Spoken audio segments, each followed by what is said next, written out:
Hello friends, Ayan's വേൾഡിലേക്ക് എല്ലാവർക്കും സ്വാഗതം. ഇന്ന് ഞാൻ വന്നിട്ടുള്ളത് ഒരു കിടുക്കാച്ചി ഫിഷ് ഫ്രൈയുടെ റെസിപ്പിയുമായിട്ടാണ്. ഒരു വെറൈറ്റി റെസിപ്പി തന്നെയാണിത്.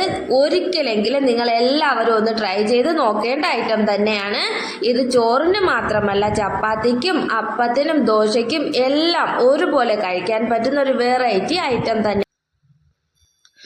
സാധാരണ ചെയ്യുന്നതിനേക്കാളും വ്യത്യസ്തമായിട്ടാണ് ഞാൻ ചെയ്യുന്നത്. അതുകൊണ്ടാണ് നിങ്ങൾക്ക് കാണിച്ചു തരാമെന്ന് കരുതിയത്. അതിനുവേണ്ടി ഞാനൊരു 6 പീസ് മീൻ എടുത്തിട്ടുണ്ട്. ഏത് മീൻ വേണമെങ്കിലും എടുക്കാവുന്നതാണ്. നെത്തൊലി ചെറിയ മീൻ ഒഴിച്ചിട്ട് ഇത്തിരി വലിയ മാംസമൊക്കെ ഉള്ള ഏത് മീൻ വേണോ ഇതിലേക്ക് എടുക്കാവുന്നതാണ്. അടുത്തതായി ഇതിലേക്ക് ആവശ്യമുള്ള ഇൻഗ്രീഡിയൻസ് എന്തൊക്കെയാണെന്ന് നോക്കാം. ഇതിലേക്ക് ചേർക്കാനുള്ള ഇൻഗ്രീഡിയൻസ് എല്ലാം നമുക്കൊരു മിക്സിയുടെ ജാറിലേക്ക് എടുക്കാം. ഞാൻ ആദ്യമേ തന്നെ ഒരു 7-8 അല്ലി ചെറിയ ഉള്ളി എടുത്തിട്ടുണ്ട്. അത് മിക്സിയിലെ ജാറിലേക്ക് മാറ്റാം. അതിലേക്ക് 1 ടീസ്പൂൺ കാശ്മീരി ചില്ലി പൗഡർ എടുത്തിട്ടുണ്ട്. അതും കൂടി ചേർക്കാം. 1/4 ടീസ്പൂൺ മഞ്ഞൾപ്പൊടി ചേർക്കാം. 1 ടീസ്പൂൺ കുരുമുളക് കൂടി ചേർക്കാം. അടുത്തതായിട്ട് വേണ്ടത് 1 ടീസ്പൂൺ ജിഞ്ചർ ഗാർലിക് പേസ്റ്റ് ആണ്. ഇനി ഇതിലേക്ക് ചേർക്കുന്നത് ഒരു 1/4 ടീസ്പൂൺ പെരിഞ്ജീരകത്തിൻ്റെ പൊടിയാണ്. പൊടിയില്ലെങ്കിൽ പെരിഞ്ജീരകം ചേർത്താലും മതിയാവും. എന്തായാലും ഇതെല്ലാം കൂടി അരച്ചെടുക്കാനുള്ളതല്ലേ, അതുകൊണ്ട് മുഴുവനെ ചേർത്താലും പൊടി അല്ലാതെ ബാക്കി കാര്യങ്ങൾ ചേർത്താലും മതിയാവും. ഒരു കുഴപ്പമില്ല. അവസാനമായിട്ട് ഇതിലേക്ക് ചേർക്കേണ്ടത് ആവശ്യത്തിന് ഉപ്പും കൂടിയാണ്. ഉപ്പും കൂടി ആയിക്കഴിഞ്ഞാൽ ഇതുപോലെ അരച്ചെടുക്കാൻ പാകത്തിന് വെള്ളം കൂടി ചേർത്ത് നന്നായിട്ട് പേസ്റ്റ് രൂപത്തിൽ ഒന്ന് അരച്ചെടുക്കണം.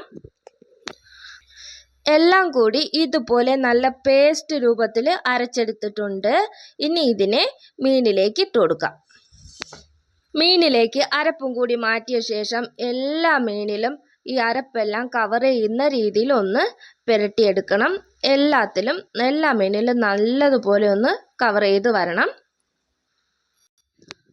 ഇതുപോലെ കുറച്ച് അരപ്പ് ഞാൻ മാറ്റി വെച്ചിട്ടുണ്ട്. ഇത് ലാസ്റ്റ് ഒരു ആവശ്യത്തിന് എടുക്കാൻ വേണ്ടിയിട്ടാണ്. അത് ഞാൻ ലാസ്റ്റ് പറഞ്ഞു തരാം. കുറച്ച് അരപ്പൊന്ന് മാറ്റി വെക്കണം. ഈ അരപ്പെല്ലാം മീനിൽ കവർ ചെയ്ത് വരത്തക്ക രീതിയിൽ ഞാൻ എല്ലാം കൂടി ഒന്ന് സ്പ്രെഡ് ചെയ്ത് വെച്ചിട്ടുണ്ട്. ഇനി ഇതൊരു അരമണിക്കൂർ റെസ്റ്റ് ചെയ്യാനായിട്ട് മാറ്റി വയ്ക്കാം. ഫ്രിഡ്ജിൽ വെക്കുകയാണെങ്കിൽ അങ്ങനെ, ഫ്രിഡ്ജിൽ വെക്കുകയാണെങ്കിൽ കുറച്ചും കൂടി നന്നായിരിക്കും. അല്ലാതെ ഫ്രിഡ്ജിൽ വെക്കാതെ വെച്ചിരുന്നാലും കുഴപ്പമില്ല. ഒരു അരമണിക്കൂർ ഇതുപോലെ ഒന്ന് ഇരിക്കട്ടെ. അതിനുശേഷം ഫ്രൈ ചെയ്തെടുക്കാം. നേരത്തെ മസാല പുരട്ടി മാറ്റി വെച്ച മീനെല്ലാം ഇപ്പോൾ അരമണിക്കൂർ കഴിഞ്ഞിട്ടുണ്ട്. ഇനി ഒരു കടായി അടുപ്പത്ത് വെച്ച് ഫിഷ് ഫ്രൈ ചെയ്തെടുക്കാം. കടായി ചൂടാവുമ്പോൾ അതിലേക്ക് ആവശ്യത്തിന് ഓയിൽ ചേർത്ത് കൊടുക്കാം. വളരെ കുറച്ച് ഓയിൽ മതി. ഒരുപാടൊന്നും ഓയിൽ ചേർക്കേണ്ട ആവശ്യമില്ല. ഞാൻ ഇത്ര അളവിലാണ് ഓയിൽ ചേർത്തിരിക്കുന്നത്. ഒരു 2 സ്പൂൺ വരും. ആ ഒരു അളവിലാണ് ഞാൻ ഓയിൽ ചേർത്തിരിക്കുന്നത്. ഇനി ഓയിൽ ചൂടാവുമ്പോൾ അതിലേക്ക് മീനെല്ലാം ഇട്ട് കൊടുക്കാം. ഓയിൽ ചൂടായിട്ടുണ്ട്. ഇനി അതിലേക്ക് മീനെല്ലാം ഇട്ട് കൊടുക്കാം. ഓരോന്നോരോന്നായിട്ട് അതിലേക്ക് വെച്ച് കൊടുക്കുന്നുണ്ട്. ഇപ്പോൾ മസാലയെല്ലാം അരമണിക്കൂർ കൊണ്ട് അതിലേക്ക് നന്നായിട്ട് പിടിച്ച് വന്നിട്ടുണ്ട്. ഇതുപോലെ മീനെല്ലാം കടായിലേക്ക് ഇട്ട് കൊടുത്തിട്ടുണ്ട്. ഇനി ഇതൊരു മീഡിയം ഫ്ലെയിമിലിട്ട് വേവിച്ചെടുത്താൽ മതിയാവും. ഹൈ ഫ്ലെയിമിലിടരുത്. ഈ മസാല നമ്മൾ ഇതുപോലെ റെഡിയാക്കി എടുത്തത് കൊണ്ട് പെട്ടെന്ന് മസാല കരിഞ്ഞു പോകാൻ ചാൻസ് ഉണ്ട്. അതുകൊണ്ട് മീഡിയം ഫ്ലെയിമിലും മീഡിയത്തിനും കുറച്ചും കൂടി താഴെ ആ ഒരു രീതിയിൽ വെച്ച് മാത്രം ഫ്രൈ ചെയ്തെടുത്താൽ മതി. ഒരു സൈഡ് ആയിക്കഴിഞ്ഞാൽ ഇനി ഇതെല്ലാം ഒന്ന് തിരിച്ചിട്ട് കൊടുക്കാം. പിന്നെ ഒരു കാര്യം ശ്രദ്ധിക്കണം, ഇത് ഡീപ്പ് ഫ്രൈ ചെയ്യരുത്. എന്നാൽ ആ മസാലയുടെ ടേസ്റ്റേ മാറിപ്പോവും. ഒരു വശം ആയിട്ടുണ്ട്. ഇനി എല്ലാം ഇതുപോലെ മറിച്ചിട്ട് കൊടുക്കാം. മീനെല്ലാം ഒരു വശം ആയിട്ടുണ്ട്. ഞാൻ എല്ലാം ഒന്ന് തിരിച്ചിട്ട് കൊടുത്തിട്ടുണ്ട്. ഇനി ആ വശവും കൂടി ഒന്ന് റെഡി ആവുന്നത് വരെ വെയിറ്റ് ചെയ്യണം.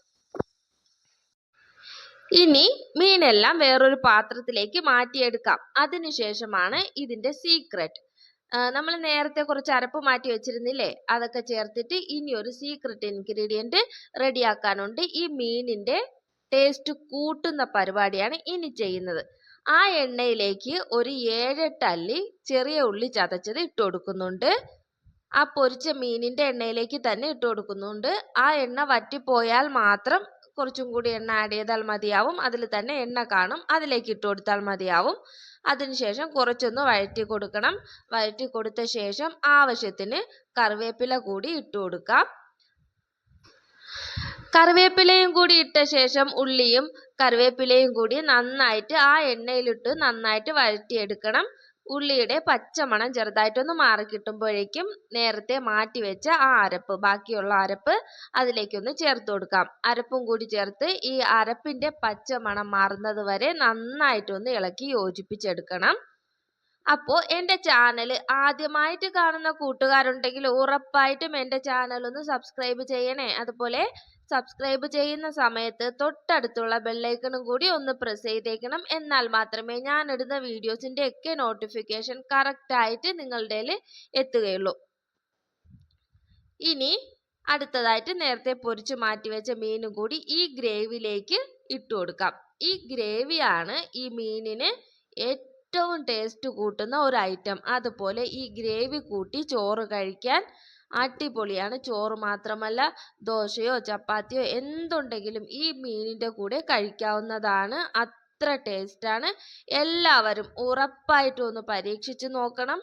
അതുപോലെ തന്നെ എൻ്റെ വീഡിയോ ഇഷ്ടമായാൽ ലൈക്ക് ചെയ്യാൻ മറക്കരുത്. അതുപോലെ നിങ്ങളുടെ അഭിപ്രായം കമൻറ്റ് ചെയ്യാനും മറക്കരുത്. അപ്പോൾ ഇന്നത്തെ വീഡിയോ ഇത്രയേ ഉള്ളൂ. എല്ലാവർക്കും നല്ലൊരു ദിവസം ആശംസിക്കുന്നു. Take care. Bye. Ayaan's world.